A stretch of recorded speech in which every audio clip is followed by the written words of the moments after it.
Hello, welcome to MJRRPG. Today there's no review, but there is a short introduction to an equally short supplement for Call of Cthulhu I released a day or so ago, called Memorable Major Wounds, Critical Tables, and Expanded Injuries. It aims to do pretty much exactly what it says on the tin, make major wounds more memorable. I've always been a big fan of games with critical or fumble tables, and if a game didn't have them, it would be the first of the house rules we'd usually add in. And coming off of Warhammer Fantasy Roleplay a couple years ago, the lack of injury tables in Call of Cthulhu felt a little bit like a gaping wound in and of itself. When one of my players threw their investigators out a window, suffering a major wound for their failed jump roll, I described it as a broken leg. The player asked what that meant, and I thought they should probably have a penalty die if they tried to do anything strenuous on that leg until it healed. They accepted it like the good player they are, but not without a grumble or two about how arbitrary it all felt. And fine, I thought, let's fix that then.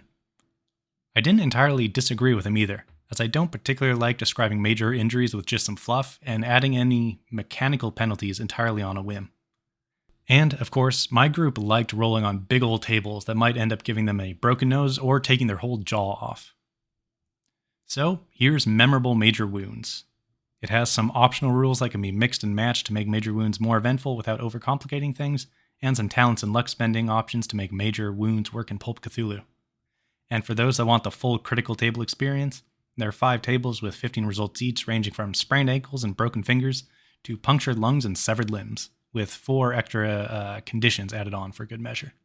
I'm going to give a rundown on the optional rules and conditions, then roll a couple times on the major wounds table to give a feel for how they work.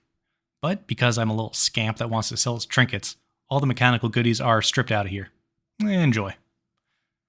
So, the main optional rules are 1. Impaired. If you take a major wound, whatever body part the wound applies to is difficult to use, giving a penalty for any associated roll until the major wound heals. Pretty straightforward. 2. Scars. Receiving a major wound on the face comes with the chance of it affecting your appearance, either positively or negatively. Again, fairly straightforward, but adds an extra dice roll. 3. Traumatic wounds. Suffering a major wound comes with the chance of a SAN loss. Again, fairly simple, but would add yet another dice roll. 4. Impaling weapons and bleeding. Suffering an impale causes you to bleed, with bleeding being one of the 4 new conditions which I'll describe later on. 5. Major pulp wounds. Pulp Cthulhu does away with major wounds, so I tried adding them back in, with the HP threshold being a little bit less than normal, but also removing the effect on dying. This makes major wounds easier to cause, but overall less impactful for a pulp hero, and are generally just an excuse to wedge the major wound tables into pulp. 6. Talents. 5 talents related to major wounds for Pulp Cthulhu, such as gaining advantages when rolling on the major wound table, gaining skill points whenever suffering a major wound, spending luck to automatically cause major wounds on opponents, recovering from conditions faster, and always gaining appearance from scars. 7. Luck spending. 2 luck spending options for Pulp Cthulhu, allowing for softening the results on a major wound table or stopping bleeding. And there's a few more little optional rules and suggestions, but those are the 7 main ones. Again, they are intended to be mixed and matched. Using all of them might be a bit much, as a single major wound would end up requiring the vanilla con roll to avoid falling unconscious, a hit location roll, then a SAN roll, and potentially a roll to see if a facial wound affects appearance, and finally rolling on the full major wound table if you're using them. If someone did want to use everything, like a crazy person, like me, I'd suggest making all the D100 rolls combined into one. It would suck if you rolled a 100 on a combined con, SAN, and major wound table roll, but hey, it could still be funny.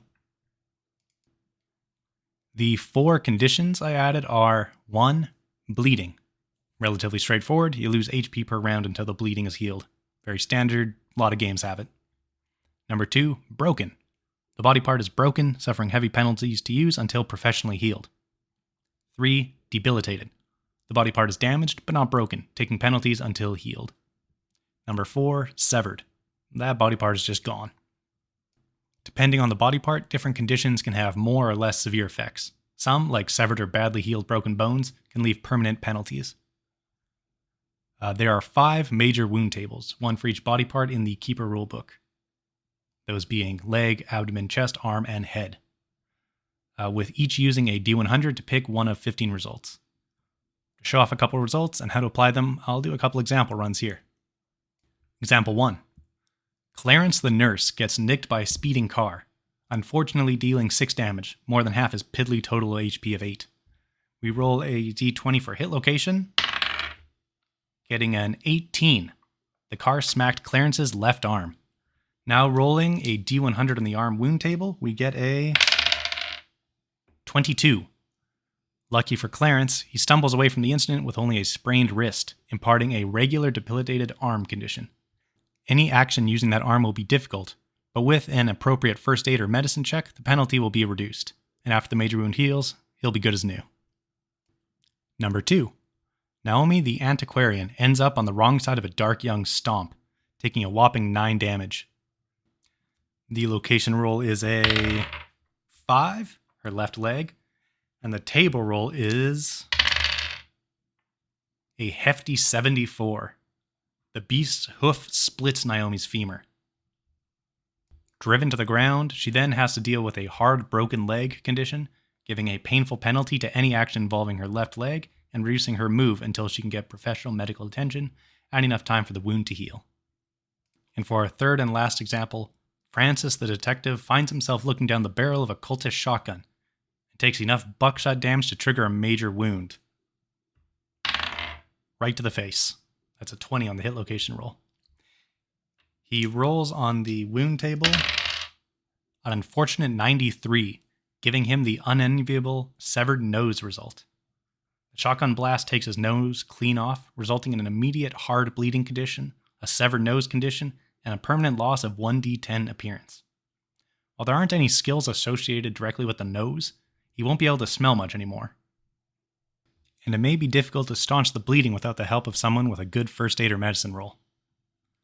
A keeper may also have Francis' lack of a nose influence future interpersonal skill rolls, either by giving bonus or penalty dice depending on the situation. And that's the basics of the Memorable Major Wounds supplement. It's pretty short, but if you're interested in it, check it out on DriveThruRPG. It's $1, but the link below should discount it to 75 cents. And if this all seems unnecessarily complex, but you still want to pump up injury in Call of Cthulhu, John Hook's Visceral and Emotional Damage supplement does something similar, but with less mechanical shenanigans. Once again, here is a link to that. Thank you for listening. This episode also sort of coincides with the 1-year-ish anniversary of this little dinky podcast, if you even want to call this a podcast. The only thing to really commemorate that is that there will be a newsletter eventually. Maybe right now, maybe not. I'm not sure. You'll be able to find that on mjrrpg.com if you're interested in my ramblings sent directly to your email inbox, along with probably a bunch of discount links or something. We'll figure it out later. As always, credit to Cryochamber for use of their album Cthulhu. Until next time, have a good one.